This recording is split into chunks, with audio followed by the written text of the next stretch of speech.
Today is Sunday Fun Day. That's Tuesday. Really? My name is Lori and you're watching The Icing Artist. Apparently on Tuesday. I start off with a 6-inch round vanilla cake that I'm going to taper down the edges by carving it so it looks more like a waffle bowl. For my buttercream, I'm going to dye it the perfect shade of strawberry pink because we're making strawberry ice cream. I'm going to fill my cake in and crumb coat it. I actually saw a tasty video where you could take actual strawberry ice cream, melt it down, add some icing sugar, put it in the fridge and use that as frosting. I was too lazy to do that, but if you guys have the time, that could make a really awesome frosting for this cake. But for you lazy folks like me, strawberry buttercream works perfectly fine. Now to get that waffle bowl look, I'm gonna roll out some ivory fondant. And I'm gonna cut it long enough to go around the whole outside edge of my cake and tall enough so it just sits slightly above the height of the cake. I measured it. Carefully wrap that around my cake. I always find it best to try to line up that bottom edge so that way that's sitting nice and flush on the cake board, and wrap that all the way around. With the excess that's gonna kind of overlap, I just added on some water so that way that glues that fondant together. I use my fondant smoother to make it nice and smooth, and then for that top edge, I really want that to be kind of ruffled up at the top. Ruffled may not be the right word. What's the word? You know, I really can't think of it, but I just want it to be like thinner and pinched and have more of a texture on the top. I can't think of the word what that's gonna be.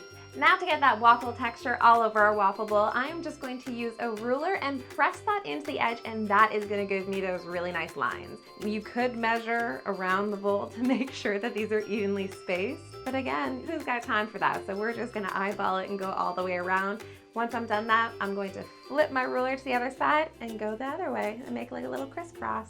And to make those lines stand out a little bit more, I'm just gonna use my veining tool and very lightly press that in, just really making those lines pop. Now, I don't know about you guys, but this does not look like a waffle bowl yet. Looks kind of waffly, but you need to give it that toasted look. So I'm gonna combine some brown color dust and some yellow color dust to make a yellow-brown color dust. And then I'm going to lightly dust that all the way over the cake. I found it really helpful to go in the same direction that those lines were. And then I used the edge of my paintbrush just to go right in between where all of the little lines were to give it more depth. Extra dusting on the top edge of the cake because, of course, anything that is thin is near the top of the oven. That's going to get more baked, so we're really going to give it that, you know, more baked look. I did a similar technique when I made that giant cinnamon roll. If you guys haven't seen that video, it was epic. I will leave a link right here. Now to make that scoop that's going right on top of the cake, I baked a 4-inch half sphere vanilla cake. Then just crumb coated that with some more strawberry buttercream. I added a little bit more strawberry buttercream right on top of the cake, and added my scoop right on top there.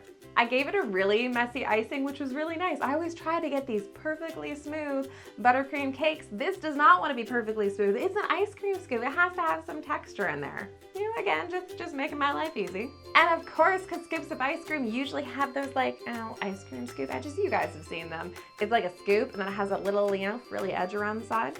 I'm just gonna take some more buttercream and kind of slap that around all the way over the edge. For a yummy chocolate drizzle, I just roll out some chocolate fondant, which is super yummy. And then cut out like this drizzly pattern. I laid that right on top. That looks awesome. I then made an adorable little cute fondant cherry. And of course, what Sunday is a Sunday without some delicious whipped cream on top? So I'm gonna use some buttercream to act in as my whipped cream using my favorite piping tip, the 1M piping tip, and add my little cherry right on top. I love how adorable and awesome this cake came out and how easy it was to actually make. I want to know, what foods do you want to see me make into cake next? Leave me a comment down below. Challenge me to make your favorite food into cake. And of course, as always, don't forget to come back here again next week so we can make something else into cake. Bye guys.